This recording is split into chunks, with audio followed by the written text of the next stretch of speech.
All right, today we're going to talk about one of the most incredible stories of courage you'll ever hear, coming straight out of World War II. Seriously, this thing sounds like a Hollywood movie script, but it's all true.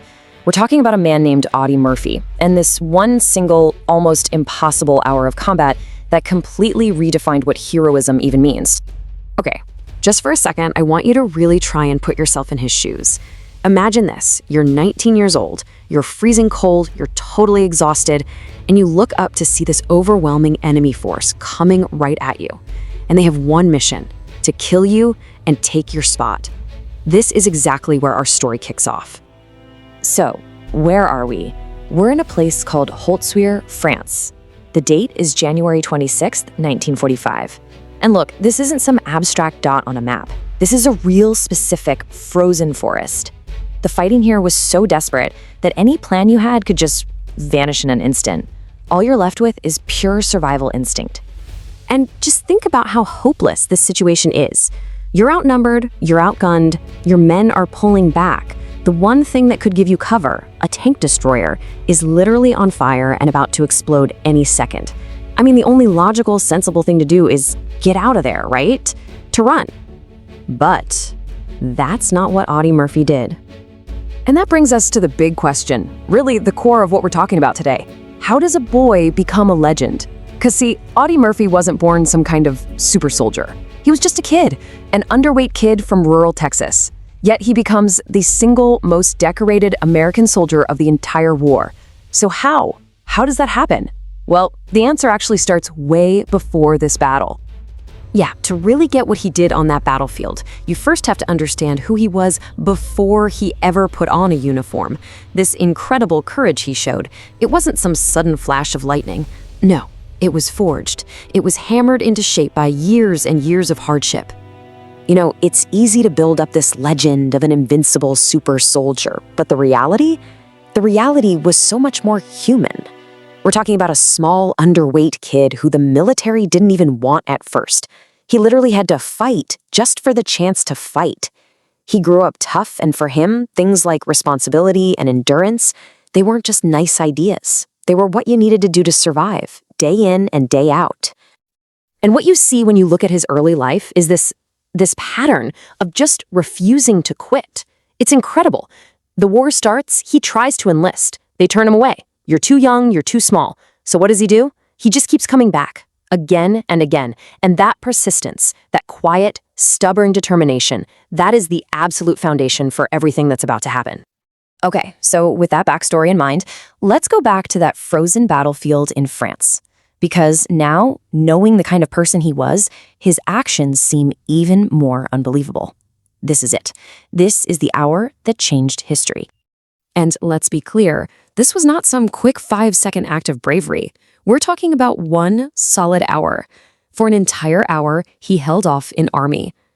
Just try to imagine what 1 hour feels like when you are completely alone, totally exposed, and you are the single target for an entire attacking force. It must have felt like an eternity. And it wasn't just soldiers he was fighting. No, he was facing down six armored tanks. Can you imagine that? Seeing this column of steel and heavy guns just rolling straight for you and realizing you're it. You're the only thing in their way. The odds aren't just long. They're basically impossible. And this next detail, this one is just chilling. The enemy got as close as 10 yards. 10. That's nothing. That's not some distant threat. That's close enough to see the expressions on their faces, to hear every single sound they make. It's combat that is terrifyingly up close and personal. So the big question is, how did he do it? Well, first, he acted as a leader. He ordered his men to fall back to a safer spot, protect his guys first. Then he stayed put, all alone, calling in artillery fire. But even that wasn't enough. So he makes this absolutely unbelievable decision. He climbs up onto that burning, explosive tank destroyer and uses its massive machine gun to stop the entire German advance by himself. Later on, people asked him why. Why would you do something that was so completely insane? And his answer was just brutally simple. He said, "They were killing my friends." That's it. This wasn't about getting medals. It wasn't about glory. It was about pure, raw loyalty. He just decided right then and there that he was not going to give up the ground where his friends stood. But here's the thing. The story doesn't end when the shooting stops. Not even close. Because you see, surviving the war is one battle. But living with what you've done and what you've seen, that is a whole different war. And for Audie Murphy, that fight continued for the rest of his life. And just to give you an idea of his grit, listen to what happened right after that hour was over. He gets wounded in the leg, he runs out of ammo, and he doesn't collapse. No, he climbs off that burning tank, refuses any medical help, and what does he do? He immediately gets his men together and leads a counterattack that finally pushes the enemy back for good. The guy just never stopped leading. So, after the war, Audie Murphy becomes this huge national hero, but privately, he was really struggling. He was suffering from what they called battle fatigue back then. Today, we have a much better name for it, post-traumatic stress disorder, or PTSD.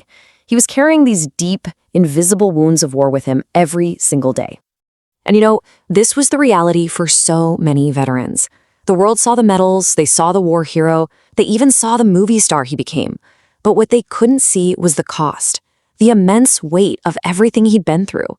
And talking about his struggle, that doesn't take away from his heroism one bit. In fact, it does the opposite. It makes it all so much more real. So, let's end with this thought. Is bravery really the absence of fear? Or is true bravery acting while fear is screaming in your ear? Audie Murphy's story kind of forces us to answer that. He wasn't fearless, no way. But he made a choice. He chose to act, to stand his ground for his friends, even when every single part of him must have been screaming, "Run!" And that choice, well, that's what makes a boy a legend.